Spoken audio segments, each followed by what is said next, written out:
28 दिसंबर से 3 जनवरी तक श्रीमद् भागवत कथा का वाचन। कथावाचक आचार्य श्री महेंद्र मिश्र द्वारा। हमारे समझ से क्षेत्र मुझे मानस मणि कहते हैं, चित्रकूट से हूँ मैं। और मुझे करीब 15 वर्ष हो गए भगवान की कथाओं का गान करते हुए।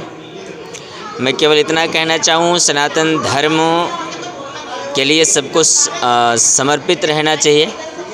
और इस समय इस भवसागर से पार करने के लिए और व्यक्तियों की जो दूषित बुद्धि हो गई है उससे रक्षा करने के लिए केवल सत्संग ही चाहिए। तो सब लोग प्रेम से आइए, कथा सुनिए, जितना हो सके दूसरे का हित करिए, यही हमारे जीवन का संकल्प होना चाहिए। और मैं आज से आज 28 तारीख से और 3 जनवरी तक कथा यहाँ पर कृष्ण कथा कहूँगा। आप सब लोग सादर आमंत्रित हैं। जय सिया राम। महाराज जी, जैसे कि कलश यात्रा निकाली गई, करीब 101 माता बहनों ने अपने सर पर कलश विराजमान कराया और पूरे क्षेत्र का जैसे कि उन्होंने भ्रमण किया और 1 से 1.5 किलोमीटर लंबी ये यात्रा थी। तो क्या कुछ महत्व होता है कलश यात्रा का?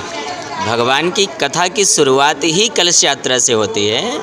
और कलश यात्रा का यही महत्व है कि आप लोगों को जगा दिए कि आज से यहाँ पर कथा प्रारंभ होने वाली है। तो लोग जो इधर उधर भी हैं उनके मन में भी आ गया, वो सब आएंगे। और सबसे बड़ा महत्व, जितनी माताएं और भाई लोग कलश यात्रा में हैं उनको तो चाहिए कि हर रोज़ चाहे थोड़ी सी हाजिरी हो लेकिन हर रोज़ आना चाहिए। तो बहुत अच्छा रहा। और कथा का महत्व ही कलश यात्रा है, वहीं से प्रारंभ होता है सब कुछ। जी पंडित महाराज जी, एक लास्ट क्वेश्चन। श्रीमद् भागवत कथा का जैसे कि हमने देखा कि 24 से आज 28 से लेकर 3 जनवरी तक तो होगा, लेकिन एक कुछ शब्दों में एक सार बता दीजिए थोड़ा। 7 दिन का इसका महत्व है। देखिए, भगवान की कथा का कहीं अंत नहीं होता। 7 दिन क्या, सारे जीवन गाई जाए तो भी समाप्त नहीं होगा। लेकिन महापुरुष जो थे हमारे पूर्वज, या हम सब ऋषियों की संतान हैं, ऋषियों ने एक नियम बना दिया कि कथा श्रीमद् भागवत की 7 दिन भी अगर जीवन में सुनी जाए तो वो कई जन्मों के हमारे पापों को नष्ट कर देती है। इस कलिकाल में ज़्यादा महत्व इसलिए कि आज यहाँ हर कोई व्यस्त है, किसी के पास ज़्यादा टाइम नहीं है। तो 7 दिन में भी अगर वो 2 घंटे 1 घंटे बैठकर कथा सुनता है तो जो पहले हजारों वर्ष लोग पुण्य प्राप्त करते थे वो 7 दिन में प्राप्त हो जाता है। यही महत्व है इसका। और अगर गहराई में जाते हैं तो दिन भी 7 ही होते हैं और 7 दिन का ही महत्व है। 7 दिन के अंदर ही हर व्यक्ति को मरना है, इसलिए 7 दिन हमारे जो भागवत के हैं या कृष्ण कथा के हैं वो जगाने के लिए हैं कि मृत्यु के सामने खड़े हो आप। इसलिए हर रोज़ भगवान का चिंतन करिए। जय श्री राधे, जय श्री कृष्ण। धन्यवाद धन्यवाद महाराज जी। एक जवान महात्मा का आना हुआ जिनका नाम श्री सूत जी महाराज है। बोलो जय श्री कृष्ण। ब्रह्मा जी के ये भी मानस पुत्र हैं। सूत जी महाराज का सामने से आना हुआ है तो सारे महात्मा खड़े होकर के उनको चरणों में प्रणाम करने लगे। सूत जी जैसे ही आए, हजारों हजारों वर्ष की जिनकी आयु हो चुकी थी महाराज, और आप लोग, सूत जी केवल 20 साल के, 20 वर्ष की आयु है जिनकी। और जब सूत जी आए तो हजारों वर्ष जिनकी आयु हो चुकी है वो महात्मा खड़े होकर के और उनके चरणों में प्रणाम करने लगे। और जैसे प्रणाम किए ना तो सूत जी तो ज्ञानी महापुरुष हैं, उन्होंने कहा, हे संतो, हे साधुओं, आप हमें प्रणाम ना करो, हम तो आपसे कितने उम्र में छोटे हैं। और जैसे ही कहा छोटे हैं तो महात्माओं ने एक स्वर में कहा, बोले महाराज, दुनिया में छोटा बड़ा कौन है पता है? साधुओं ने कहा, मुझको वर पर क्या मेरा तो भागवत जी ने ठाकुर जी की कथा में काहे नहीं अर्पित कर देते हो? सब कहने में काम नहीं चलता, होना चाहिए। प्रेम की आवश्यकता है, नियम की। यहाँ पर सूत जी गए ना तो ऋषियों ने कहा ना, कभी भी एक जगह बैठते नहीं हैं। नारद जी कभी एक जगह बैठते नहीं हैं। और सनत कुमार कभी इधर उधर जाते नहीं हैं, लेकिन जब सनत कुमार कभी इधर उधर जाते नहीं हैं, लेकिन ये सब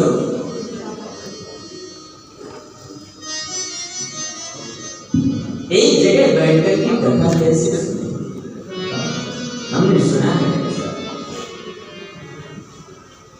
बोलो जय श्री कृष्ण। एक बार और बोलना है।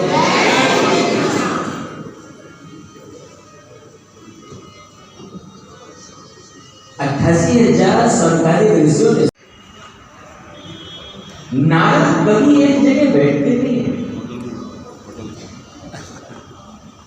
और सनत कुमार कभी इधर उधर घूमते नहीं है, लेकिन ये एक जगह ही कैसे।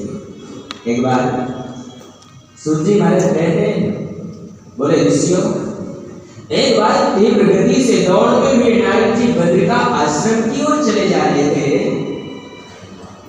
बद्रिका आश्रम जहां पर ब्रह्मा जी के 4 मानस सनातन सनत कुमार, ये चारों युवा विराजमान है, कभी इधर उधर नहीं जाते, एक जगह बैठते। ये जब वहां पर नारद जी दौड़ते हुए गए, बड़ी चिंता में, शरद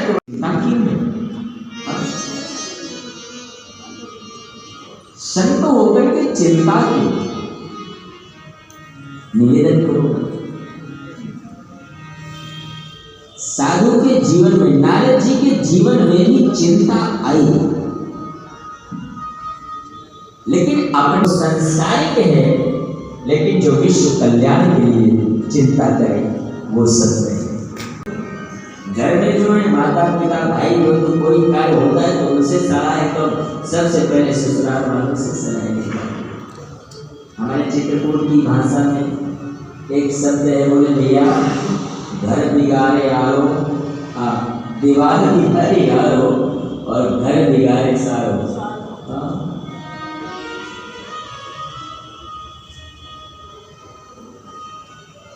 नारद जी कहते हैं, हे महर्षियों, हरि नाम जगतों में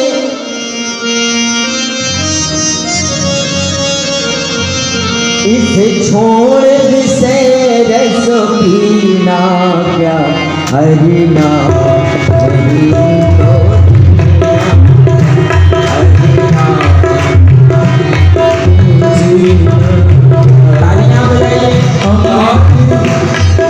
लास्ट भजन है, ये समय भी पूर्ण हुआ है। उसके बाद हम लोग विश्राम को जाएंगे, लेकिन उससे पहले थोड़ा सा खड़े हो गए साथियों, भैया लोग, हम रखते हैं हरि नाम जगतों में।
हम सब बहुत ही भाग्यशाली हैं। सबसे पहले जो ये भारत है हमारे महान संतों का देश है और हम सबको एक नई दिशा दिखाते हैं।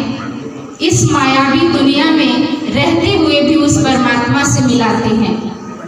तो हम सबका कोई पुण्य का खाता जागृत हुआ है, जो हम सबको ये चांस मिला है कि उस परम पिता परमात्मा को याद करें समय निकालकर।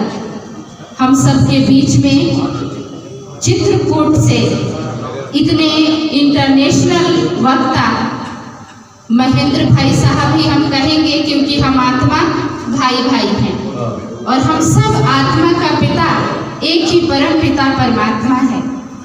लेकिन ऐसे महान संत ही हम सब आत्माओं को उस परमात्मा से मिलाने के निमित्त बनते हैं।